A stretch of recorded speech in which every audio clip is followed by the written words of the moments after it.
तो देखिए, देश का आम बजट अब से कुछ ही घंटों बाद पेश होने वाला है। सदन में वित्त मंत्री निर्मला सीतारमण लगातार चौथी बार देश का बजट पेश करेंगी। कोरोना महामारी के बीच ये बजट बेहद खास है, जिससे आम लोगों के साथ प्राइवेट सेक्टर और इंडस्ट्रीज से लेकर हेल्थ सेक्टर और टूरिज्म सेक्टर को काफी उम्मीदें हैं। तो चलिए देखते हैं इस बार सरकार बजट में क्या सरप्राइज दे सकती है।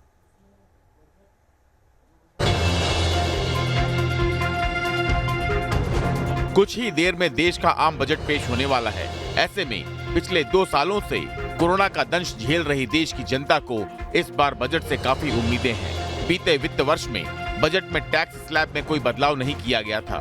ऐसे में इस बार उम्मीद है कि सरकार कोई बड़ी घोषणा कर सकती है। इसके अलावा स्वास्थ्य, infrastructure, real estate, defence, hospitality और MSME सेक्टर समेत कई और क्षेत्रों के लिए कोरोना के दौर में बड़ी घोषणाएं और राहत पैकेज का ऐलान किया जा सकता है। उम्मीदों वाला बजट, टैक्स पेयर्स को मिलेगा सरप्राइज। प्रधानमंत्री नरेंद्र मोदी सरप्राइज के लिए जाने जाते हैं, तो क्या इस बार सरकार नौकरी पेशा लोगों को सरप्राइज देगी? सूत्रों के मुताबिक मोदी सरकार आयकर के मोर्चे पर आम आदमी को बड़ी राहत दे सकती है। मीडिया रिपोर्ट्स के मुताबिक सरकार इस बार बजट में टैक्स स्लैब में बदलाव कर टैक्स पेयर्स को राहत दे सकती है, जिसके तहत 2.5 लाख से बढ़ाकर 3 लाख तक किया जा सकता है, जबकि सीनियर सिटीजन के लिए मौजूदा टैक्स स्लैब को 3 लाख से बढ़ाकर 3.5 लाख किए जाने की संभावना है। स्टैंडर्ड डिडक्शन में भी छूट 50,000 से 60,000 की जा सकती है। इसके साथ ही शीर्ष आय स्लैब को भी मौजूदा 15 लाख से ऊपर संशोधित किए जाने की संभावना है।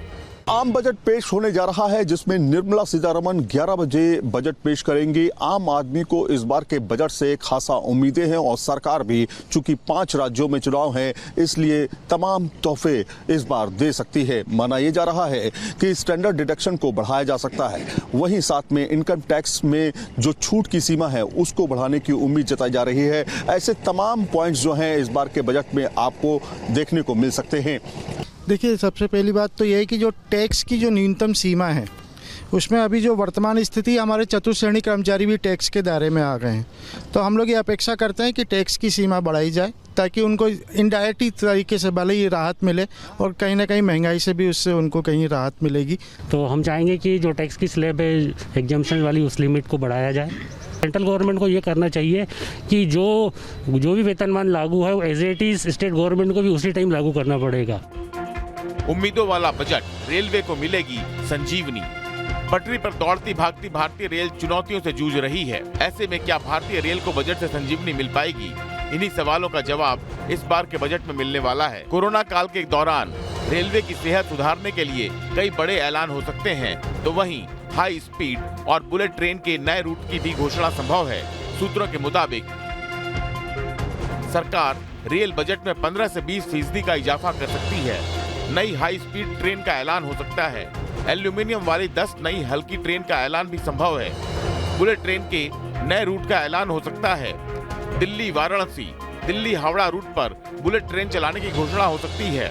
7,000 किलोमीटर रेलवे ट्रैक का विद्युतीकरण संभव।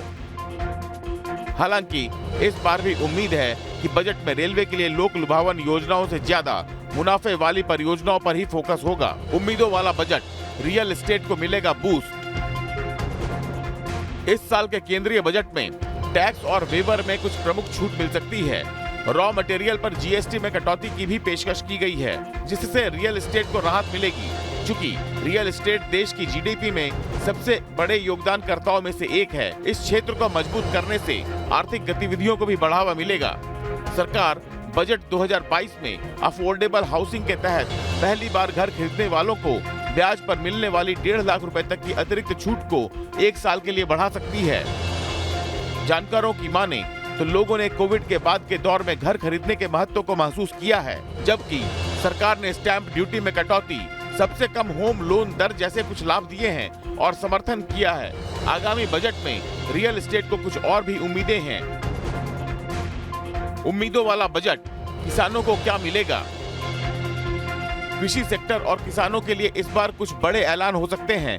खासकर किसानों की खेती से कमाई को दोगुनी करने की दिशा में कुछ बड़े कदम उठाए जा सकते हैं। अनुमान है कि कृषि क्षेत्र को प्रोत्साहन देने के लिए सरकार इस बजट में कृषि ऋण के लक्ष्य को बढ़ाकर 18 लाख करोड़ रुपए कर सकती है। इसके अलावा सरकार किसान सम्मान निधि योजना के तहत किसानों को दी जाने वाली मदद को भी बढ़ा सकती है। अभी ये राशि 6,000 है, जिसे 8,000 रुपए से लेकर 10,000 रुपए सालाना तक किया जा सकता है। कोरोना महामारी के इस दौर में फार्मास्यूटिकल इंडस्ट्री को उम्मीद है कि इस बजट में हेल्थ केयर सेक्टर के लिए कुल फंड आवंटन में बढ़ोतरी की जा सकती है। इसके साथ ही व्यापार को आसान बनाने के लिए प्रक्रियाओं को सरल करने की मांग भी उठाई गई है। इस बार विशेषज्ञ कोविड-19 में बढ़ती असमानता को दूर करने के लिए वेल्थ टैक्स और विरासत कर को फिर से शुरू किए जाने की उम्मीद कर रहे हैं। उम्मीदों वाला बजट हॉस्पिटैलिटी सेक्टर की आस। हॉस्पिटैलिटी क्षेत्र उन सेक्टर में शामिल है जिस पर कोरोना महामारी का सबसे ज्यादा असर हुआ है। इस महामारी के प्रकोप का खामियाजा भुगत रहे हॉस्पिटैलिटी क्षेत्र को बजट 2022 में जीएसटी से राहत मिलने की उम्मीद दिख रही है। वहीं ये सेक्टर रेस्टोरेंट बिजनेस को एक और लॉकडाउन से बचाने के लिए एक सिस्टम चाहता है। इसके अलावा कोरोना महामारी ने विमानन क्षेत्र को भी भारी नुकसान पहुंचाया है। ऐसे में बजट 2022 से विमानन उद्योग कम से कम 2 सालों के लिए कर छूट और न्यूनतम वैकल्पिक कर के निलंबन की उम्मीद कर रहा है। तो सरकार आगामी आम बजट में क्रिप्टो करेंसी की खरीद बिक्री को भी कर के दायरे में लाने पर विचार कर सकती है। कर विशेषज्ञों की माने तो सरकार इस बजट में एक निश्चित सीमा से ऊपर क्रिप्टो करेंसी की बिक्री और खरीद पर टीडीएस या टीसीएस लगाने पर विचार कर सकती है। Team news nation.